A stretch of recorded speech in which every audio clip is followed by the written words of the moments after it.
mais um episódio do Inteligência Orgânica, esse podcast que ele é pessimista na essência. Eu sempre abro assim, Isa, os meus episódios por dizer que eu não sou um cara empolgado com o futuro, mas quando eu trago um convidado aqui, e neste caso é um convidado, uma convidada que nós já temos uma amizade há muitos anos, né? Anos que revelam, inclusive, parte da nossa idade, mas não vamos mencionar. Mas isso também não é um problema. Não é um problema, parte da nossa experiência em conjunto, muitas vezes profissional, mas eu fico muito feliz de te receber aqui. Vou abrir com uma frase daquela música: amigo é coisa para se guardar, né? Debaixo de 7 chaves. Por que a música? Porque a amizade é uma questão humana.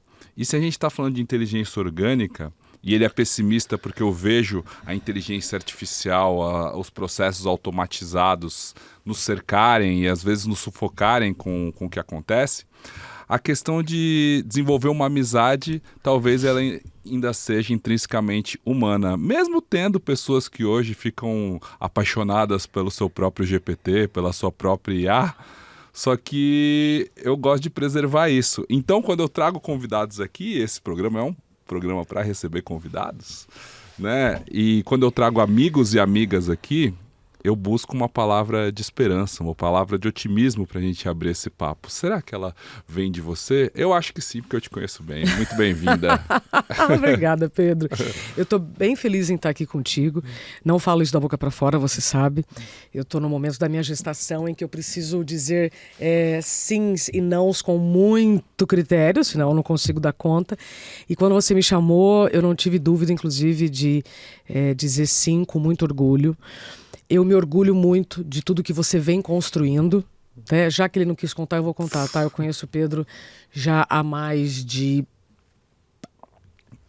16, 17 anos. Para mais de 15 anos, vou colocar mais de 15 anos. Eu era repórter na Band, você estava na edição e nós fizemos grandes coisas e foi uma amizade que começou absolutamente natural.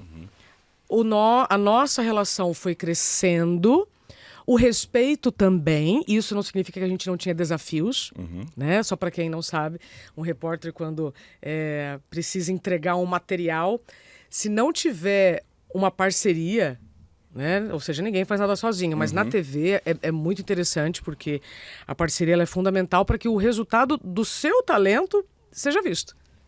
Mas você vai depender de outras pessoas para que o seu talento também seja reconhecido. Sempre. Né? Então ali a gente começou uma jornada. Depois, na Globo, estávamos em emissoras separadas, mas dentro do mesmo grupo. E agora estamos batendo asas, livre. Né? E já sabemos, mas esse não é o motivo do programa, que precisamos manter a esperança apesar dos desafios. Exato. Eu adoro lembrar... Se não tudo parece perfeito. Não. Então estamos tentando manter a esperança apesar dos desafios. Esse é o momento que eu estou. Que bom. E eu gosto muito dessa esperança que nós temos, que é a esperança do verbo esperançar, né? Como diz Paulo Freire, citado e popularizado muitas vezes por Mário Sérgio Cortella. Que é a esperança ativa, né? Sim. Eu acho que eu fico muito feliz com esse caminho que também admiro muito você tomou depois da nossa carreira em redações, que é o caminho do autoconhecimento, da saúde mental, da busca por uma conexão mais intensa com quem a gente é e com o nosso propósito, e que você, entendo que tem encontrado. Não que a gente não tinha o nosso propósito lá nas redações naquela época, acho que a gente foi muito feliz e Sim. estávamos ali também, ambos corpo e alma, realizando o nosso sonho de profissional, né? De certa forma. E eu lembro, já que a gente começou a falar de passado, deixa eu mencionar alguém aqui que foi muito importante na minha, eu entendo que talvez também na sua trajetória como jornalista, que eu não sei se você lembra, mas lá em 2008, quando a gente estava, 2009, quando a gente estava na Band, eu estava começando como editor e você também estava começando como repórter, porque você tinha sido apresentadora da Band News, né? Mas você tinha descido ali para a Band Aberta como repórter. Para ser repórter. E uma pessoa que foi fundamental na minha carreira, que me ensinou a escrever, na verdade, me ensinou a pensar como jornalista, foi Vanessa Calil. Total. Que era a nossa editora-chefe no Jornal da Band. Que era apresentado pelo Boris Casoy. Que era apresentado pelo Boris Casoy. Jornal da Noite. Jornal da Noite, que era, exato, da Noite, que era apresentado pelo Boris Casoy. E ela me trouxe para a edição ali e realmente pegou no colo e deu a liberdade para a gente criar materiais incríveis. E você era repórter do Jornal da Noite. Exato. Naquela época. E a gente tinha ali um apoio, uma liberdade, assim, para eventualmente inovar e para aprender a fazer, mas do nosso jeito, com... Cara, como é importante ter uma boa líder, uma boa chefe nesse sentido. Sem dúvida. E Vanessa Calil, uma pessoa que depois acabou tendo uma mudança profissional também e foi vítima também de um trabalho que consome completamente, né? E que leva a uma estafa, né? Mas enfim, um beijo eu lembro da sobrinha dela que também a gente manteve contato depois, mas enfim, foi uma pessoa muito importante, não está mais entre nós, mas merece ser mencionada aqui. Não está nesse plano material, com certeza ela está pelo menos sentindo, né, esse nosso carinho por ela. É fundamental. Eu me lembro, inclusive, quando, nas primeiras vezes que eu chegava com um texto e ela falava, não, Isabela, e mudava. E até hoje, imagina, né, mais de 15 anos depois, quando eu preciso revisar algum texto de alguém, eu me lembro dela fazendo essa revisão. Eu me lembro o quanto foi importante, naquele momento, eu ter sido humilde para reconhecer que as correções que ela estava fazendo eram para o conjunto da obra sair melhor. E a gente está vivendo num momento com inteligência artificial que quando você vai passar o seu texto ou um resultado para alguém, o feedback ele é muito mal visto. Sim. Então, eu sempre tenho essa referência de quanto foi importante ter uma líder que fazia, mas também foi importante nós aceitarmos as correções, os feedbacks, porque nós tínhamos um propósito, nós tínhamos que entregar um conteúdo adequado para a audiência. E ela tinha mais experiência. E é isso que hoje, então, em 2025, que eu insisto muito para ter essa esperança. Plantar as sementinhas nas pessoas mais jovens, que trabalham comigo ou que passam por mim em algum trabalho, algum evento, mostrando que, olha, a correção ela é pedagógica, ela é educativa, ela não precisa ser punitiva. Só que se o sujeito chega já com o copo cheio e já vê aquilo tudo como, nossa, mas então tudo que eu faço é ruim? Não. Ou seja, a inteligência artificial tem facilitado muito a vida, especialmente das pessoas que escrevem. Já estamos falando sobre escrita. Né? Mas não significa que aquilo que uma inteligência artificial esteja fazendo seja o melhor resultado para os humanos. Esse é o ponto que eu quero chegar. Né? Quando você falou agora há pouco, tem gente que está se apaixonando, inclusive, pelo ChatGPT. Outro dia eu caí nessa cilada, porque eu resisti muito em usar. E aí, conforme eu fui fazendo pequenos textos, eu falei, deixa eu testar um texto maior. E aí, conforme eu testei um texto maior, ele me deu um feedback que na hora, olha só, eu fiquei, que legal, olha, esse reconhecimento, né? Tipo, gente, vocês estão vendo? Ah, não, foi a máquina que me deu. No dia seguinte, eu falei, Isabela, por favor, você já tem maturidade para entender, né, que tudo isso não é real. Para a máquina isso está funcionando, mas para os humanos não. Sim. Percebeu? Então, a gente precisa estar muito atento para... Isso é pensamento crítico. Humildade para reconhecimento do erro ou da melhora. Não é nem do erro, é da melhora. Se alguém está corrigindo... Hoje, quando alguém corrige alguma coisa para mim, eu falo... Obrigada, meu pai, um cérebro a mais me ajudando a fazer diferente uma coisa que eu não estava vendo. Aquela solução. Então, reconhecer a melhora naquilo que você fez, com todo empenho e tal. Segundo reconhecimento... A inteligência artificial só vai contribuir para quem tiver inteligência emocional. Eu vejo muita gente com medo da inteligência artificial e eu sempre falo, você tem que ter medo de perder saúde mental. Não tenha medo da inteligência artificial, tenha medo de perder a sua saúde mental. Porque sem saúde mental, você vai usar a inteligência artificial de forma inadequada. E como é bom a gente ver... Na verdade, bom. Não sei se é bom, mas como é importante a gente ver que o que vale é a referência, porque você só valoriza a correção porque você tem a história, você tem a referência. E o que a inteligência artificial faz, principalmente na criação de textos, é tornar todo mundo a função de editor, não de redator. A função da Vanessa, né? A função que recebia o texto e melhorava aquilo com a bagagem que ela tem. Exato. Com a bagagem que você tem, ou seja, entender que aquilo que vem do GPT ou de qualquer outra inteligência artificial, tanto faz, né? Que aquilo tem que ser compreendido, elaborado, remexido, enriquecido com referências humanas. Sim. E a referência humana é justamente o seu histórico, a sua bagagem. Seu repertório. O seu repertório. E como, às vezes, nas empresas, no mercado, a gente não valoriza repertório. Né? A gente valoriza a juventude, a iniciativa. E a juventude que eventualmente vai vir ou está chegando no mercado carece de referências, né? Falta, né? Diferenças, né? Porque quando a gente começa a consumir um conteúdo que ele, por mais que ele não seja padronizado, mas ele é fragmentado, baseado em produto, baseado no que todo mundo gosta, você não está aqui porque você gostava do que todo mundo gosta só. Não. Né? Eu também não. Nós não somos frutos de um algoritmo que privilegia a retenção. A capacidade de se desenvolver gosto, eu acho que acredito e trabalho para que seja uma competência fundamentalmente humana. Agora, manter saúde mental em um mundo em que a gente está perdendo isso é muito difícil. Pode ser difícil se você continuar pensando que vai ser difícil. Para você manter a sua saúde mental em um mundo cada vez mais digital, você precisa de presença real. Mas isso é muito simples, e o simples ofende, Pedro. Então, as pessoas hoje estão adoecendo, e eu tenho trabalhado diretamente com isso, não é por falta de informação, mas é por falta de comunicação interna. Engraçado, adorei o que você falou, simples ofende. Como assim? Desculpa tá aqui ofegante, tá, gente? Mas, imagina, eu fico muito feliz. É a primeira vez que eu recebo 2 convidados, né, nesse programa. 2 em 1 só. 2 em 1. Isabela e Antônio Close estão aqui. Antônio, não, só uma o Antônio primeiro convidado inútero. Nome do disco que eu adoro, do Nirvana, o último da carreira, antes do acústico, mas o último disco de estúdio do Nirvana chamava Inútero.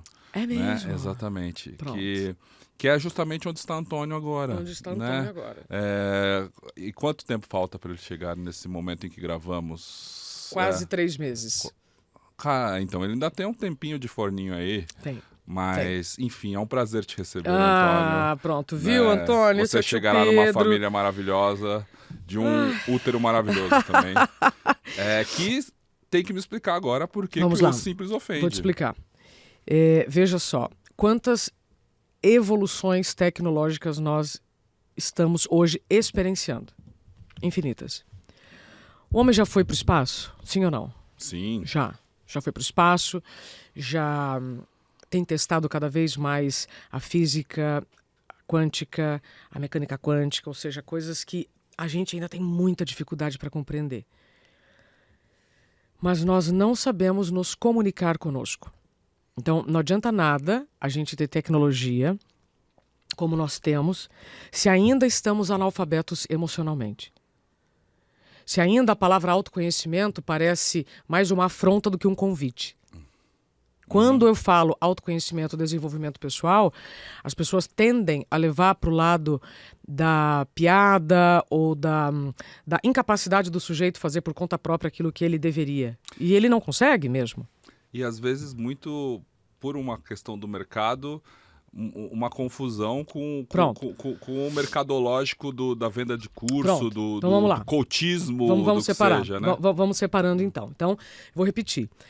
Hoje eu vejo, não é que me falam, eu vejo o adoecimento, especialmente nas empresas onde eu atuo com mais frequência, não é por falta de informação, é por falta de comunicação interna. Vamos lá. Pedro, por que eu, jornalista, tenho me especializado em saúde mental? Para tornar comum o tema, tá?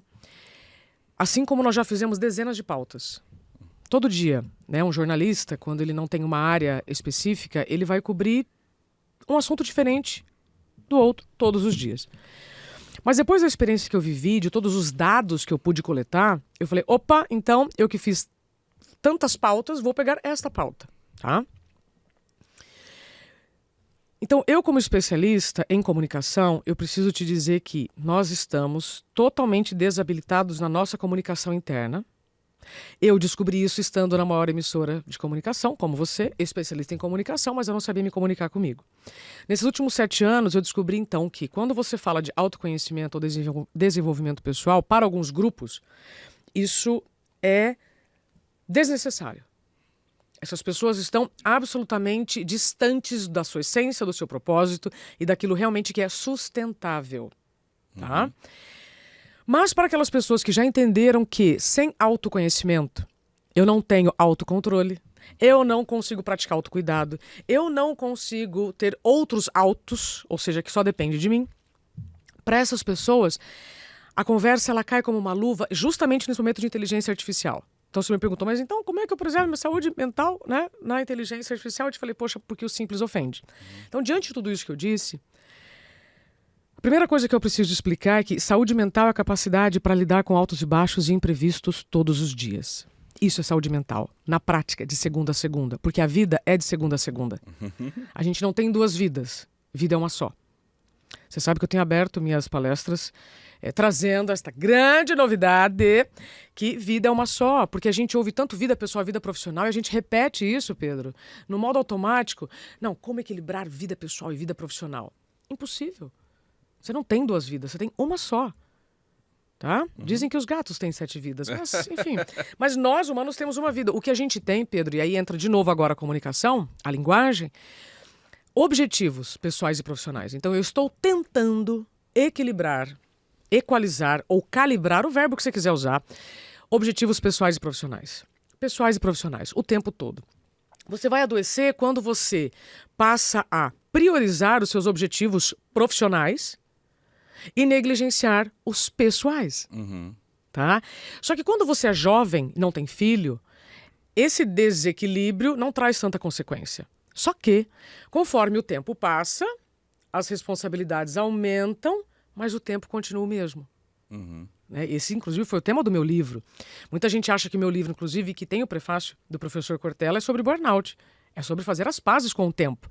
Então, a primeira coisa é, se você está acumulando responsabilidades, porque ainda bem que você está envelhecendo, o envelhecimento é um privilégio, não é um acidente, e você está construindo uma família, você está mudando a sua cabeça de negócios, você está tendo mais responsabilidade, mas o tempo continua o mesmo. Quanto mais você equilibrar os seus objetivos pessoais e profissionais, melhor a sua vida será.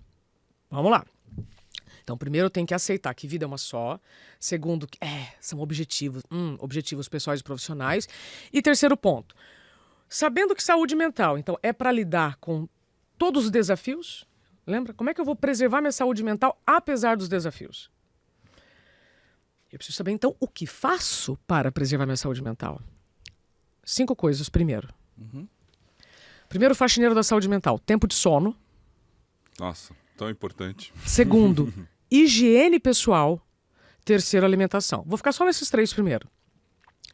Hoje, a população brasileira dorme mais ou menos do que precisa? Menos. Como é que você fica depois de um dia mal dormido? Perdão, como é que você fica depois de uma noite mal dormida?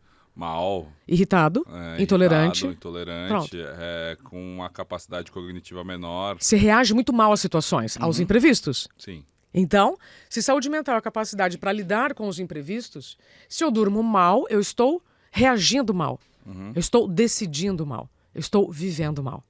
Certo. Só que falar de sono não é sexy.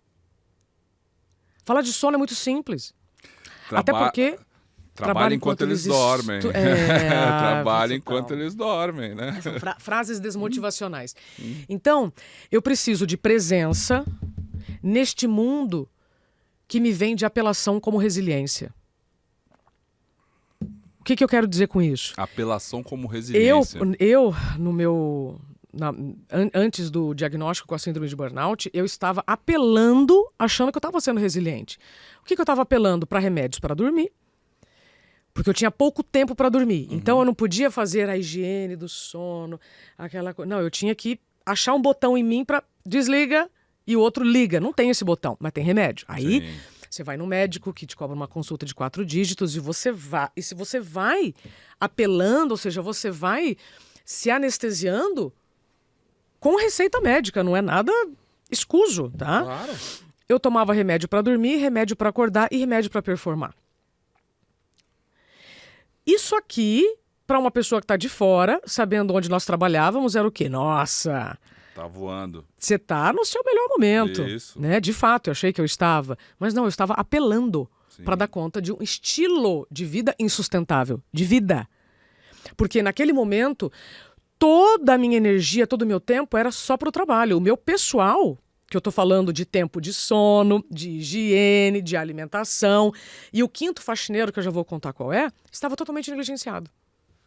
Então eu precisei perder a saúde para entender que se eu não começo a dar valor ao que é simples da minha vida, não há remédio, não há anestésico que te leve adiante. Pegou? E não é sustentável.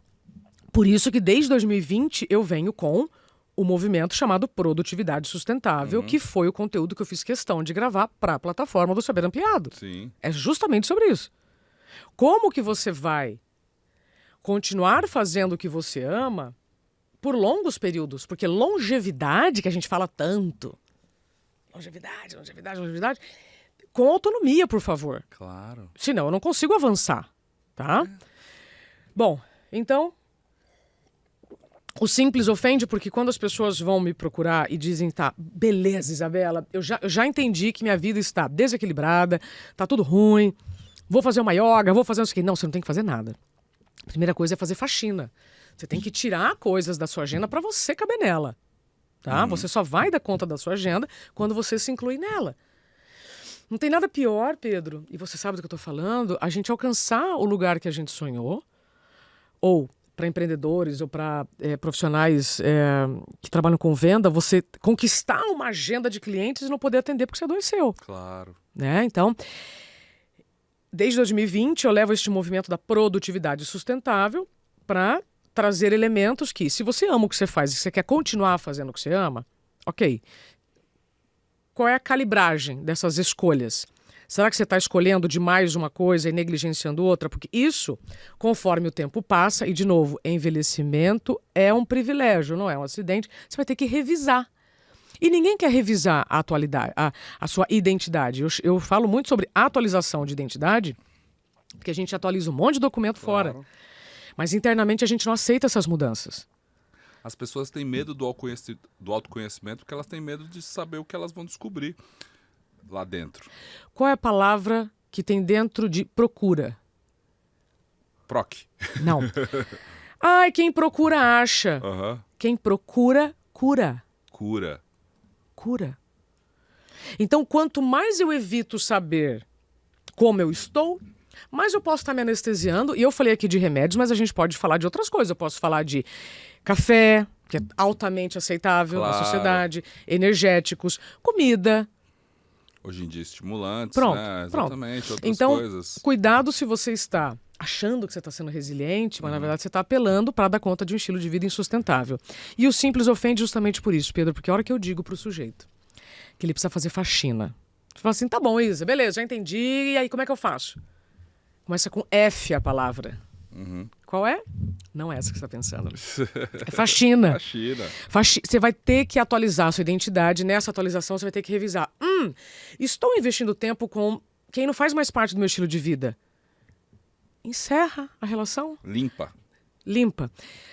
Aí parece tão fácil dizer isso. E eu tenho uma aula que eu sugiro, né, que as pessoas comecem pela gaveta de roupas íntimas. Sim. Começa a jogar fora, então, as peças furadas. Depois vai na gaveta da cozinha e joga fora os utensílios quebrados. Ai, não, Isabela, mas essa colher, a minha avó me deu, não, eu vou deixar aqui. Ela não serve mais, mas eu vou deixar aqui. Então não é tão fácil Não fazer é. faxina É a na coisa sua mais difícil. identidade. E a gente cai no clichê de falar de sair da zona de conforto, mas ela é, né? Ela é fazer uma faxina é justamente isso, é mexer em coisas desconfortáveis pra gente. Jogar fora algo que eventualmente tem um valor sentimental, mas que no presente, no momento, não faz mais sentido. Sabe o que é isso? Luto voluntário. Que foi um conteúdo que nós gravamos há pouco tempo, né?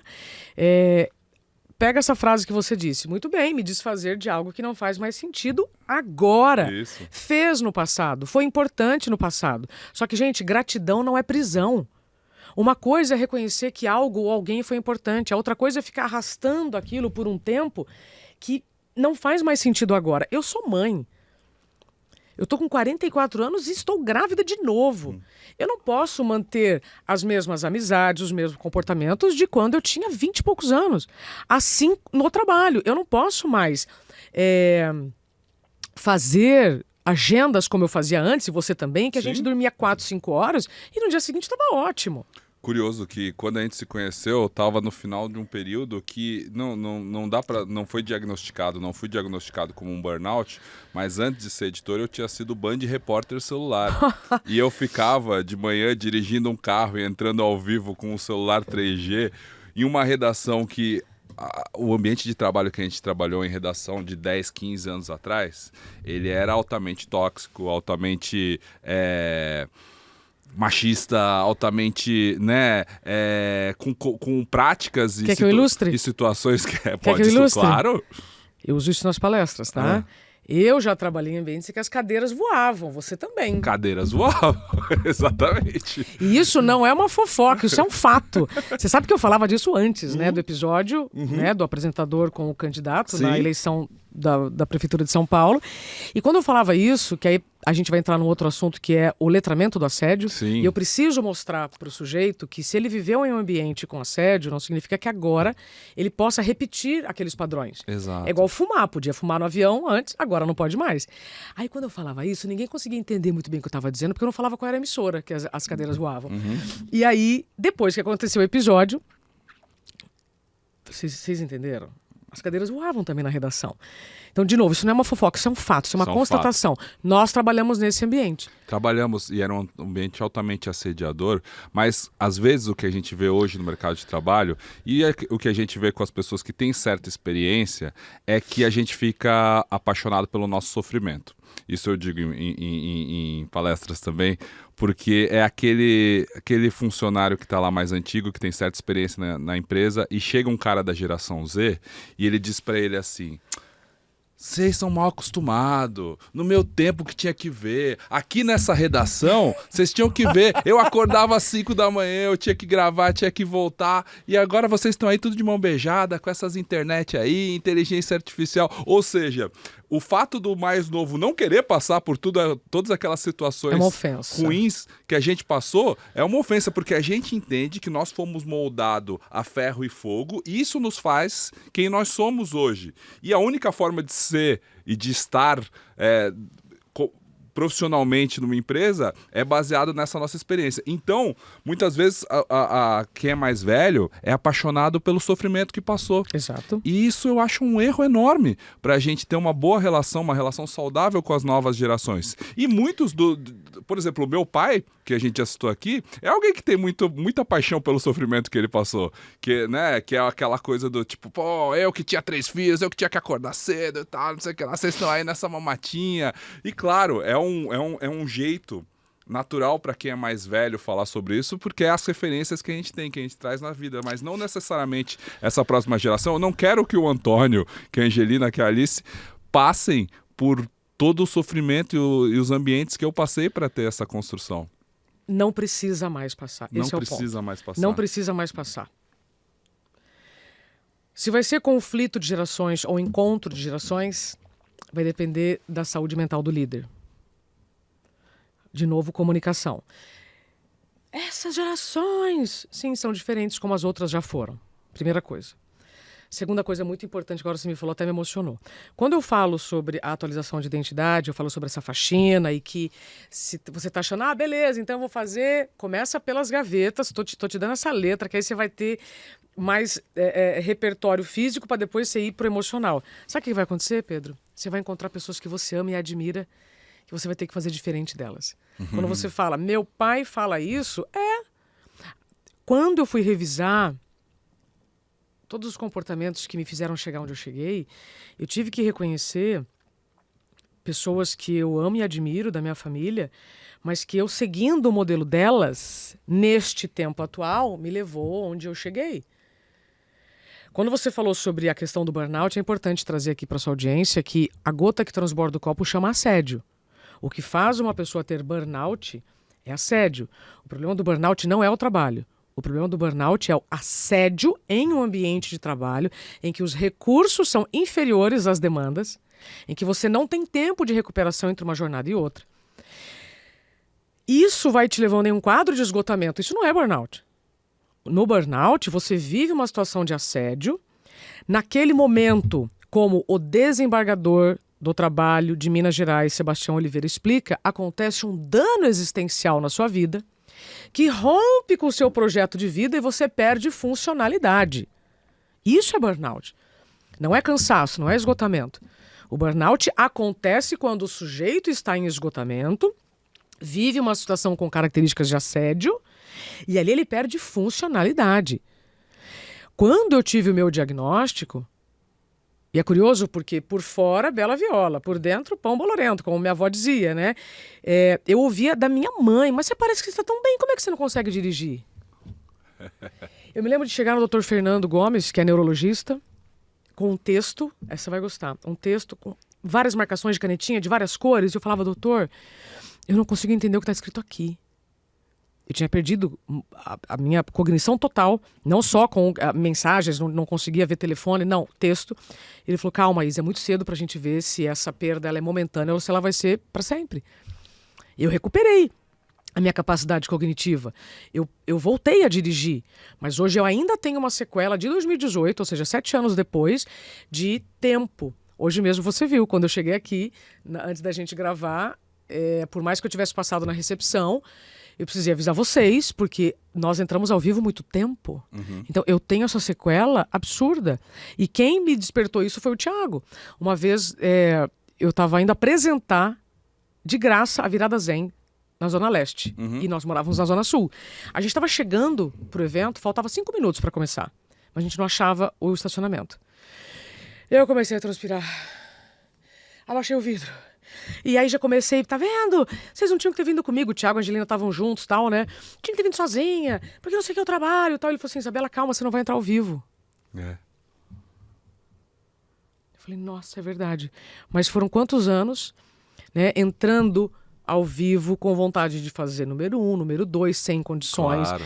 Então, Com gente... Ô Isa, sabe uma coisa que me dava gatilho nessa época de Band Repórter Celular? É que eu só fui ficar mais calmo quando virei editor? Barulho de Nextel, cara. Pip, pip, pip, pip. Aquele Nextel, lembra? Que tinha isso.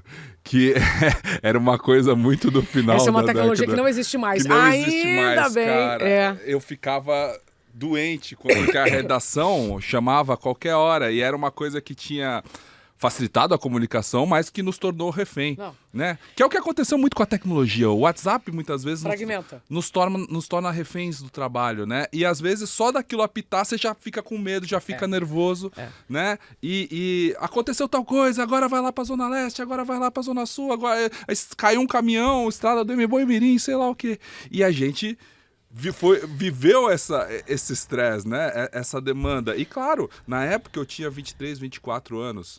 E nunca contei isso, mas a ocasião que me transformou em editor da Band, que me fez sair da reportagem ali, foi que eu tava, na época eu dirigia a Viaturas, gravava, fazia material pro primeiro jornal, que era o jornal que entrava no ar às 7 da manhã, então eu entrava às 4, né, pra ir pra rua, pra ir atrás de algum factual, e depois eu ainda gravava vídeo reportagem para os programas da tarde, do Datena, do que seja.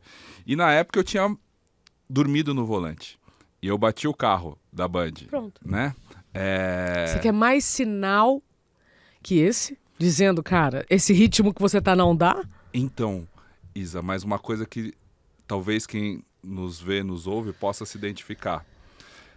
Aquilo lá era uma oportunidade para mim. Eu era o primeiro repórter celular, vídeo repórter ali, né, com uma posição que estava ali com a confiança da chefia, com o peso, e às vezes você e muito de ir pra Globo, né, é muito difícil alguém pedir demissão da Globo. Eu admiro quem o faz hoje, e claro, hoje eu conto essa história que assim, eu demorei para entender a sensação que eu tive quando eu fui demitido em 2017, que foi num corte, né? Cortaram lá 50 pessoas e meu nome estava lá nessa lista, dessas que saem no Flávio Rico, no UOL, né? E, cara, eu não fiquei triste. Eu contei para minha esposa, a Isa chorou, meu pai ficou preocupado, minha mãe ficou preocupada, mas eu demorei para entender qual foi aquela sensação. O que eu senti quando eu fui demitido foi alívio. Que bom. Alívio, porque meu coração não estava mais lá. E às vezes a gente fica trabalhando no lugar só por causa do olhar dos outros. Porque, claro, é o que a sua mãe falou pra você, mas você tá tão bem. Quanto mais prestígio um local tem, mais você se encolhe para caber nele. Quanto mais prestígio um emprego, uma empresa tem, mais você se encolhe para caber nele. E esse olhar dos outros, de novo, você me perguntou no início, como é que a gente faz para manter a saúde mental, então, diante de tudo isso, né? É essa presença para reconhecer que aquele ciclo que você quis tanto já não faz mais sentido. De novo, luto voluntário. Luto é perda de vínculo, tá, gente? Se tiver uma coisa só que você precisa saber dessa nossa conversa, é assim, luto é perda de vínculo. Se você ainda acha que luto é uma coisa que está relacionada apenas à perda de pessoas, não. Eu posso viver um luto por bater o carro, eu posso viver um luto por perder o emprego, tudo isso é luto. Sim. E nós temos tanto medo de viver o luto que a gente evita encerrar ciclos. E continua arrastando um ciclo que não funciona mais, mas aí quando alguém te demite, beleza. Muitas pessoas me perguntam por que você não pediu demissão antes que eu já estava tão doente. Primeiro, porque eu não tinha planejamento financeiro. Segundo, porque eu achei que nas férias eu ia descansar, então eu ainda estava iludida, né, pelos anestésicos e tudo mais. E terceiro, porque eu não tinha saúde mental para propor um luto voluntário. Luto voluntário significa, ok, eu quis estar aqui, eu quis esse relacionamento, sou muito grata a isso, mas agora isso não funciona mais. Então agora eu preciso encerrar. Pedro, quanto mais luto voluntário eu proponho, melhor vai ser a minha vida. Essa é a faxina. Sim. Tá? Então, de novo, você, ao fazer esse movimento, você não vai encontrar pessoas maldosas no seu caminho. Não, você vai encontrar pessoas que você ama, que você admira, mas que você vai ter que fazer diferente do que elas fizeram, porque os tempos são outros. Total. E é tão importante essa jornada. E claro, você mencionou que a gente já está junto nesse projeto, que é o projeto do Grande Salto, da Fluency Skills. Sim. Essa plataforma que agora o Saber Ampliado faz parte, né, de transformação das pessoas. E fico muito honrado, muito feliz que você esteja conosco no dia 10 de junho também nesse evento, que vai ter lá Mário Sérgio Cortella, Teacher Paula Gabriela, a Marcela Beretta, o Mark Tawil, que também está com a gente, cada um falando Papai Financeiro. Dessa parte da jornada. Papai Financeiro também está com a gente na divulgação. Por quê? Porque a gente vai promover justamente uma jornada que passa pelo autoconhecimento, passa pela devolutiva, ou seja, como as pessoas conseguem se conhecer melhor usando a tecnologia e também encontrando caminhos de aprendizado. Onde que a educação entrou na sua jornada para você dar essa mudança, Isa? Ou seja, o que você teve que aprender, não só com a vivência própria, mas com as outras referências para se tornar referência também nessa área?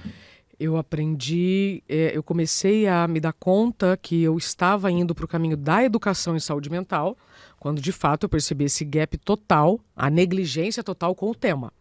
Então, como jornalista, que a gente gosta de estudar e tudo mais, eu peguei a minha experiência, os dados, descruzei os braços, né? Comecei a cruzar dados, eu falei, bom, tem um caminho aqui de educação. Educação é repetição. E eu só me dei conta disso a partir de um feedback bem negativo que eu recebi numa rede social em que eu fui participar de um programa pela 3ª vez. Me convidaram, um programa de rádio. E aí a pessoa escreveu assim, nossa, de novo, ela é muito repetitiva. Na hora eu, ai que triste, né? Repetitiva. Aí eu segurei, falei, bom, beleza, vamos pensar. Deu, sei lá, algumas horas, me veio um insight, eu falei assim, lógico que sim, Isabela, se você trabalha com a educação do que você está falando, você vai repetir. Aí que eu me dei conta que eu estava rompendo a fronteira do jornalismo para a educação, quando eu me dei conta que, sim, eu sou repetitiva. Porque mesmo repetindo infinitas vezes sobre saúde mental, tem gente que ainda vai achar que é simples demais dormir, ter tempo para fazer higiene pessoal e se alimentar como combustíveis sustentáveis para a manutenção do que você quer fazer. E se fosse simples, nós não teríamos a sociedade adoecida da forma, os dados que a gente vê aí, Então né? pronto, é isso que eu quero te dizer. Você perguntou, por que o simples ofende? Porque todo mundo está esperando que eu diga ou que qualquer outra pessoa fale de uma cápsula ou de um remédio que você vai tomar e você vai conseguir viver, continuar vivendo um estilo de vida insustentável e não vai ter consequência nenhuma. Sim. Você quer tomar algum comprimido? Tem um monte. Mas saiba que vai ter consequência. Quanto mais consciência das consequências do que a gente faz ou deixa de fazer, mais saúde mental eu tenho. Quer um exemplo bem prático? Dá tempo de contar? Claro. Saúde mental é a capacidade para lidar com adversidades e imprevistos todos os dias. Vai acontecer imprevisto o tempo inteiro. O tempo inteiro. Você pode ser pragmático, planejado, você pode usar a palavra que você quiser, mas vai acontecer imprevisto. O elevador vai demorar para chegar, o trânsito vai ser pior ou melhor, as reuniões vão sair diferente do que você planejou, vão acontecer. Segunda, nós estamos gravando esse episódio numa quarta, então anteontem fomos ao obstetra, eu e o Thiago. Eu com essa pança, né, linda. Saímos do obstetra, estávamos no trânsito de uma avenida movimentada e eu levo um susto, porque o Thiago puxou o carro assim para a direita. Um casal que estava passando na moto aqui ficou encostado no ônibus. E aí quando eu olho para cá, tinha um bandido com uma arma no vidro do Thiago, exigindo as alianças. Aí, ou seja, de novo, saindo do obstetra, dia normal, segunda-feira, 3h. Quando eu olho, o cara tá com a arma pro Thiago, o Thiago dá o telefone, ele pede as alianças, e aí eu tiro a aliança e eu entrego. Quando ele sai com a moto, aí eu sinto meu coração a 200 por hora, minha barriga enrijeceu, eu comecei a ter uma crise de choro absurda, e aí todo mundo, que ela tá grávida, tal, não sei o quê. E aí o motorista do ônibus, vendo quem é que ia pagar o prejuízo do ônibus, e tipo, a moto que tava desse lado também, errada, que tava desse lado, que tinha... Enfim. Meu Deus. Eu entrei num estado de choque e fiquei chorando até ontem. Eu fiquei extremamente abalada. Quando a gente está falando de um assalto, é um imprevisto, tá? Em São Paulo... mas você mora em São Paulo. Ok, a gente sabe que isso pode acontecer. Mas eu, pelo menos, né, trabalho muito com a consistência do pensamento, eu procuro não pensar, porque senão você não sai de casa. Mas onde eu quero chegar com essa história? Quanto mais tempo você fica preso a uma emoção, menos saúde mental você tem. Então, o que eu fiz ontem? Cara, cancelei toda a minha agenda. Eu só consegui parar de chorar mais ou menos na metade do dia. Então, eu fiz tudo o que eu pude. Respirei, fiz meditação, me conectei ainda mais com a minha espiritualidade. E aí, à noite, eu falei, bom, então, estamos vivos, estamos bem, estamos em segurança. Eu dei tempo pro luto. Não foi a perda da aliança, foi a perda da paz. Então, eu dei um tempo ali, falei, beleza, vamos chorar. Claro que eu pude cancelar o que eu teria para fazer ontem. E hoje, quando eu acordei, eu falei, bom, então... Por isso que eu tô gripada, porque desde então me deu muita dor de garganta, porque eu chorei demais e estou com o nariz entupido. Eu fiquei triste com a situação? Muito. Eu fiquei em choque com a situação? Muito. Mas eu já consegui, então, virar a página. Isso é saúde mental. Quanto mais você fica preso a uma emoção de susto e tudo mais, pior. Então, quando eu falo, quando você tiver condições de sair da cadeira da vítima e ir para a cadeira de aprendiz, você está com a sua saúde mental em dia. Eu não sou melhor nem pior que ninguém, mas estou há 7 anos estudando e falando sobre isso. Então, o que eu entendi? Naquele dia do acidente, eu não falei ele para mais ninguém, porque quanto mais você fala, mais você rememora e aí, né, você vai revivendo tudo aquilo desnecessariamente. Fui dormir super cedo. E ontem, o que eu fiz? Eu me acolhi. Sabe? Eu almocei, eu dormi depois, eu tomei um banho super demorado, eu fiz os meus 3 faxineiros da saúde mental com bastante intensidade. E hoje eu estou muito bem. Eu só estou contando essa história para você para mostrar que os imprevistos vão acontecer o tempo que for. Você pode ter vários tipos de reação, né? Uma pessoa grávida, eu não consigo te explicar o que é você ver uma arma e você, em uma fração de segundo, considerar que ele pode atirar. Mesmo você dando aliança, ele pode atirar em você. Percebe? Então, eu dei espaço para o choro, eu dei espaço para a tristeza, eu dei espaço para o luto. E hoje,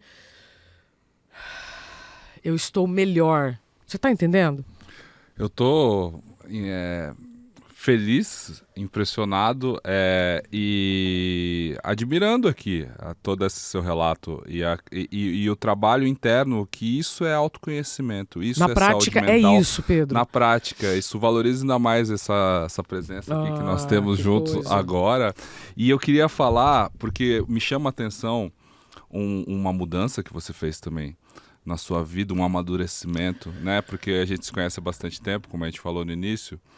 E existe um ponto aí em tudo que você falou, e a gente vai estar junto nessa questão do grande salto. Eu tinha mencionado as pessoas que fazem parte da jornada, e claro, Papai Financeiro está com a gente, porque é um conteúdo fundamental, e ele está com a gente também no Saber Ampliado, que é o conteúdo do planejamento financeiro, que é o que ele fala. E eu fico admirado como você também, na sua vida, foi capaz de construir uma parceria de vida com o Thiago, que gera frutos, claro, não só como novos seres humanos que estão chegando na sua família, mas esse fruto de te dar esse lugar de segurança e que faz passar por uma experiência como essa, em que vão-se os anéis, ficam os dedos, mas com uma tranquilidade para a gente estar aqui menos de 48 horas depois e você tá conversando. Ou seja, ser humano é ser junto, né? E qual a importância? Assim, acho que você foi muito esperta, porque se eu te conheço, você me conhece, planejamento financeiro nunca foi o meu forte. Não, acho que não foi o seu também. Mas essa parceria estratégica que enriquece o que vocês dois têm e que ela é uma parceria amorosa, de amor, mas um casamento é muito mais que isso, né? Eu também sou casado, eu sei que sem a Isa eu não estaria aqui. E imagino que essa saúde mental só possa ter sido atingida também baseado nessa união que você tem com o Thiago. E longe de mim... Não existe perfeição. Não existe perfeição, claro, longe. Mas, e não é um foco de tipo, por trás da grande mulher existe um grande homem, ou por trás do grande homem existe a grande mulher. Mas como a gente consegue dar outros passos... E todo esse relato só é possível, imagino que, como é bom depois que o assaltante for embora, poder ter alguém para abraçar e poder ter alguém para dizer, putz, estamos aqui juntos, né?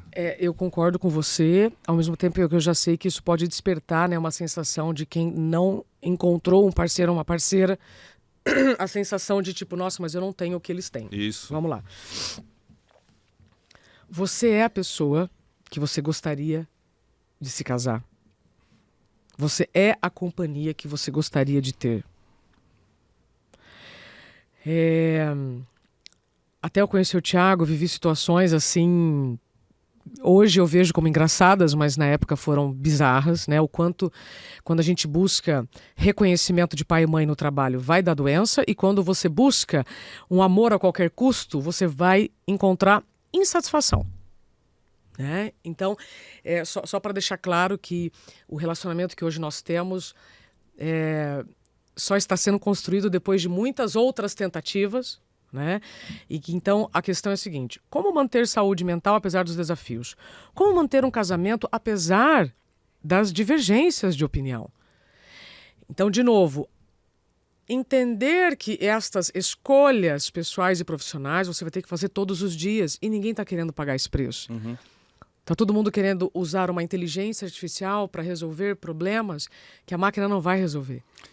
E a tecnologia acabou deixando todo mundo muito mais...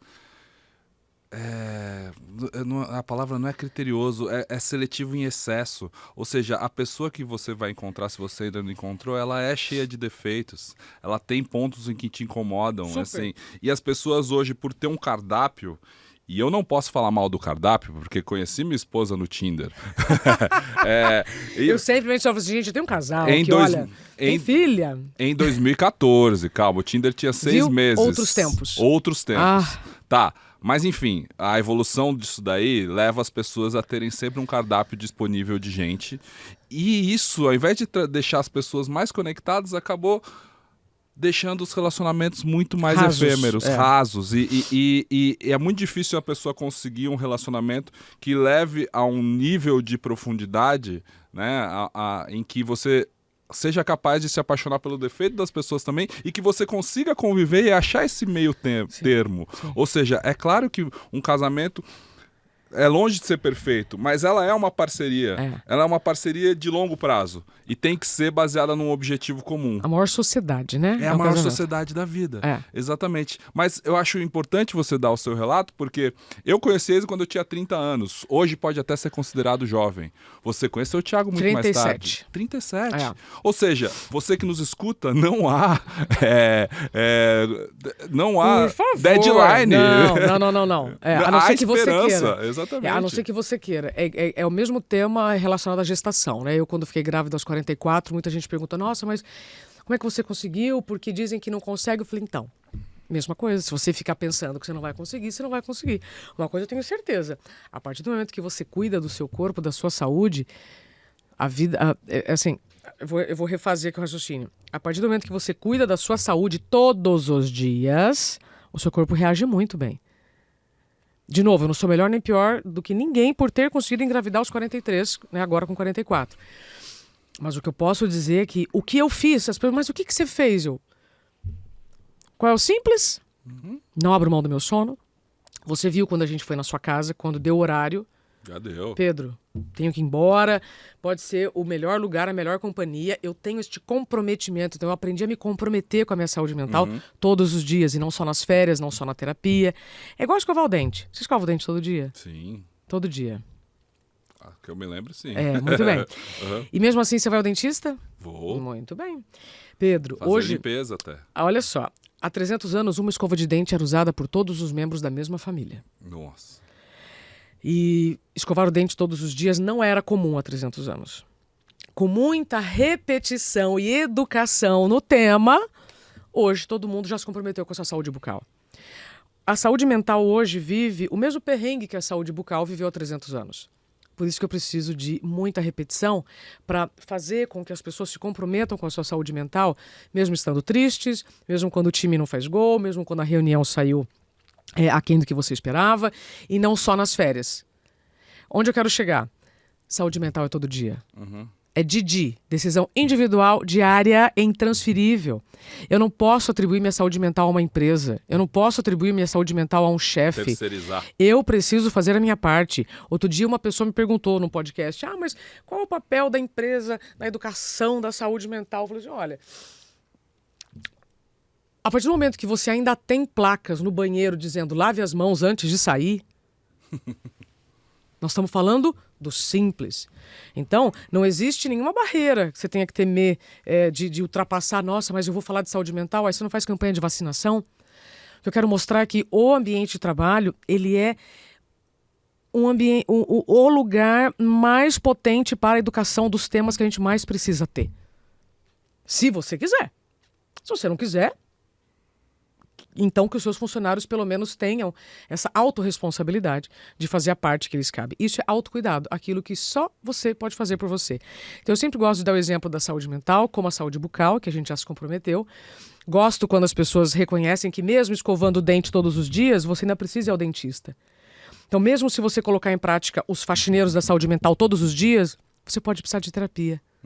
Tá? Quais são os 5? Eu tinha falado primeiro sono, depois tempo de higiene pessoal. Tem gente reclamando que não tem tempo para ir no banheiro.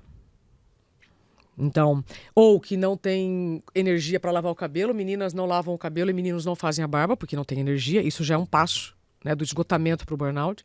Terceiro, a alimentação. As pessoas não estão se alimentando, elas estão engolindo e sempre, né, com o dedinho aqui nervoso no telefone, se inflamando, ao invés de nutrindo, porque estão sempre se comparando com o conteúdo que estão escolhendo. Depois, qual é o quarto faxineiro da saúde mental? Atividade física. Tá? E o quinto, tempo para o lazer. O que é isso, Isabela? Tempo para o lazer. Um tempo em que você não espera resultado. Sim. Esse é o significado do tempo de lazer. Então, podem ser minutos com a sua filha, com as suas... Ah, não tenho filho, com as suas plantas. Ah, não tenho plantas. Com o seu pet, com a sua espiritualidade ou com a sua religião. Mas minutos que vão nutrir a sua essência. Luísa, você estava falando aqui, eu dei uma viajada, Eu vi. porque eu estava pensando como... Tem que voltar no tema. Nós somos 2 comunicadores que sonharam, cresceram ali nos anos 80, 90, com o sonho de trabalhar em televisão. Eu nunca tive esse sonho, Pedro. Olha lá, eu nunca tive esse sonho. Mas você foi levada para lá, Fui. então.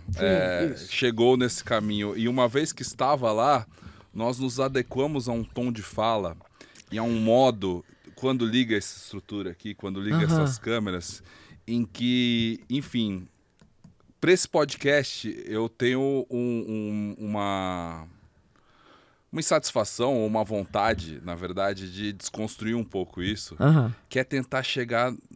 Em desmontar pessoas como nós, assim, nós dois. Porque eu não acho que isso se dá nos grandes podcasts, porque eu já vi apresentadores falando assim, o podcast é só depois da 2ª hora que a pessoa começa a falar o que ela realmente veio, o que ela é realmente, assim. E eu não quero fazer isso, eu não acho que é saudável ficar conversando 2 horas em podcasts. Respeito ao tempo com as pessoas. Exatamente. Eu não quero precisar de 2 horas, mas eu fico pensando, porque essa estrutura que você trouxe, muito valiosa dentro da dica para as pessoas de higiene mental, ela é muito dentro de um quadrado, né? Que eu e você nos colocamos de impostar voz, de colocar ali. E ali naquele momento em que você contou do episódio recente, ali tinha uma verdade que vai além, né? Por eu te conhecer, por a gente estar aqui, quando a gente falou ali da Vanessa também, acho que já teve momentos bons aqui desse papo. E olha como é meu pensamento de editor também, interpretando em tempo real tudo que a gente faz. Mas para a gente chegar no final aqui, no Gran finale. No gran finale, na essência do que é a sua inteligência orgânica, onde é que está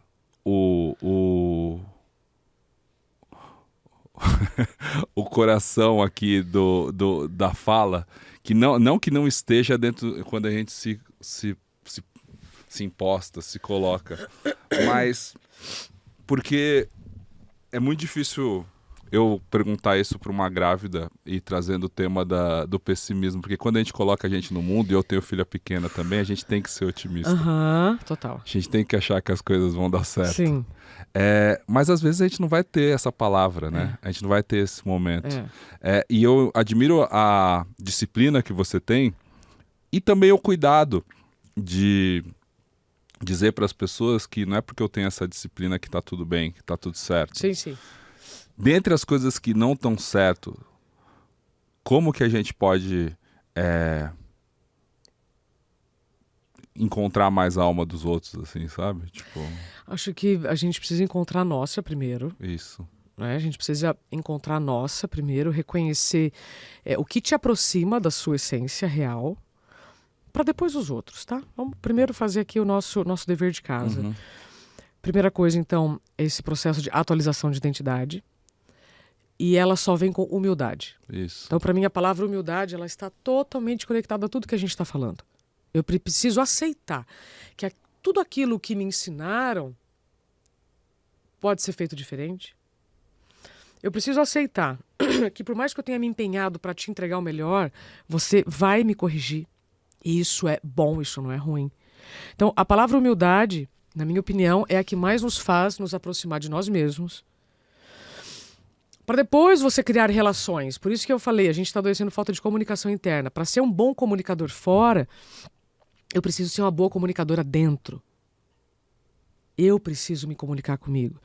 Eu preciso sair deste lugar de analfabetismo emocional e ir para um lugar em que eu me sinta mais confortável para reagir da maneira que eu preciso reagir, sem ficar me justificando, me respeitando. E esse é o grande ponto. Quando eu não consigo ter espaço para as minhas reações genuínas, eu vou adoecendo. Eu me lembro quando, antes desse assalto, eu fui assaltada em 2016, eu trabalhava na Globo. No dia seguinte do meu assalto, com uma arma na cabeça, e aí já era na porta do meu apartamento, enquanto eu esperava o portão abrir para o carro entrar, no dia seguinte eu entrei na TV. Esse assalto aconteceu por volta das 8h30 da noite. Eu fiquei boa parte da noite ali tentando bloquear as coisas que tinham no telefone e tudo mais. No dia seguinte eu entrei na TV às 6h30 da manhã e saí às 8h30 da noite. Eu não tive tempo para viver o luto. Percebeu? Eu fui, inclusive, era a época da Copa, eu fui chamada para substituir a Sandra Nemberg, então eu tinha que estar lá na primeira hora, às 7 da manhã, já pronta, se precisar chamar alguma entrada do jornal hoje, e saí só 8h30 da noite. No domingo é que a adrenalina baixou, aí eu consegui viver o luto. Então, a liberdade para você viver as suas emoções talvez seja o maior presente. Isso não significa que você vai sair batendo nas pessoas, você vai sair xingando as pessoas. Não. É reconhecer que, olha, eu reagi dessa maneira, pode ser que na próxima vez eu reaja melhor. E assim por diante. É essa humildade, sabe? Sim. Para mim, essa é a palavra que a gente não pode deixar de falar quando a gente fala de inteligência orgânica. É reconhecer que nem tudo que nos ensinaram nós vamos ter que repetir. Preciso ser muito fiel ao que hoje eu faço de melhor, independentemente do que eu já fiz de melhor, sabe? E o que eu tento todos os dias, Pedro, é passar o máximo de verdade, mesmo as pessoas sabendo que isso aqui é uma maquiagem, né?